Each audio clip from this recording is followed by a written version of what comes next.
Bonjour à tous et bienvenue sur C17. Un hommage musical à Pierre Cochereau à l'église Saint-Sauveur de La Rochelle sera rendu vendredi 15 mars à 20 h. Et pour en parler, j'ai à mes côtés l'organiste de Saint-Sauveur, Bruno Léal. Bonjour Bruno.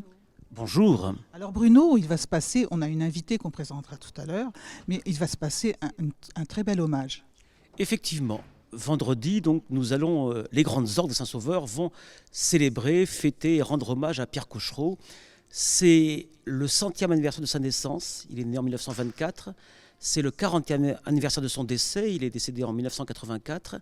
Et un peu partout, il y a des concerts d'hommage à ce grand organiste qui a été titulaire des grandes orgues de Notre-Dame pendant 30 ans, de 1955 à 84, qui est un improvisateur de génie et certainement l'un des plus grands organistes français du XXe siècle. Et un organiste qui a fait connaître l'orgue, notamment en participant à de grandes émissions de télévision, le Grand Échiquier de Jacques Chancel notamment. Et donc c'est un grand nom de l'orgue et nous voulions lui rendre hommage, d'autant que nous aurons parmi nous vendredi soir sa fille Marie-Pierre Cochereau. Donc Marie-Pierre Cochereau, mon invitée. Bonjour Marie-Pierre, c'est un honneur de vous avoir à mes côtés. Marie-Pierre, la fille du grand monsieur Cochereau. Bonjour.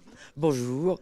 Donc on va parler de mon père qui est comme on peut dire, le plus grand organiste qu'il y a eu à cette époque-là, parce que c'était un très très grand improvisateur. Ceci étant, je suis ravie d'être parmi vous, mais pour parler de lui, ça aurait été bien qu'il y ait quand même un organiste spécialisé, parce que moi, je suis musicienne, soit, mais harpiste, et l'orgue, c'est quand même un instrument extrêmement complexe.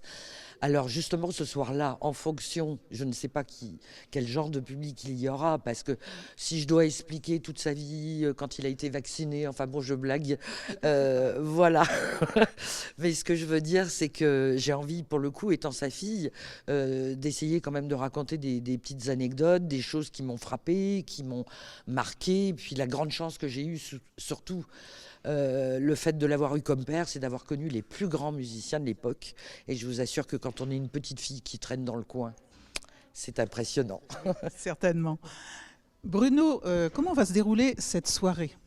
Alors cette soirée va faire dialoguer à la fois le témoignage de Marie-Pierre et le langage musical des grandes orgues. En fait, il y aura 3 temps. Une première partie où Marie-Pierre va évoquer la formation de son père et les organistes vont jouer de la musique des maîtres de Pierre Cochereau, notamment Duruflé et Marcel Dupré. Ensuite, il y aura un hommage aux musiciens de Notre-Dame, qui ont été ou les prédécesseurs ou les suppléants de Pierre Cochereau. Nous allons jouer du Vierne, nous allons jouer du Pierre Moreau, et on va également jouer du Widor, qui était le titulaire de l'autre grande église parisienne, qui était Saint-Sulpice. Et puis il y aura un 3e temps où il y aura une évocation du langage musical de Pierre Cochereau, avec 2 pièces de Pierre Cochereau qui vont être interprétées. Et ensuite, le clou du concert sera une grande improvisation qui sera faite sur le nom Cochereau, puisque vous savez que chaque lettre correspond à une note de musique, et donc le Cochereau donne un thème musical, et il y aura une improvisation sur ce thème-là, puisque le grand art de Pierre Cochereau, c'était l'improvisation. C'est un improvisateur de génie, et c'est extraordinaire de l'écouter, et donc là, on va lui rendre hommage de cette façon. Et puis, petit clou final, il y aura un petit chocolat chaud qui sera servi à la fin du concert et les gens pourront échanger avec les musiciens et avec Marie-Pierre. Merci à tous les deux. Je vous laisse rajouter juste un mot. Alors je vais très vite. Moi, ce que j'ai trouvé extraordinaire dans cette organisation, c'est de pouvoir rassembler les organistes de la ville de La Rochelle. Parce que, à part Bruno et Philippe Garot, qui est à la cathédrale de La Rochelle, eh ben, je ne connais pas les autres et je me fais une joie de les rencontrer. C'est Voilà. super. Alors effectivement, il y aura quatre organistes. Il y aura donc Philippe Garot, donc le titulaire de la cathédrale. Il y aura Gérard Morin, titulaire de Notre-Dame de La Rochelle.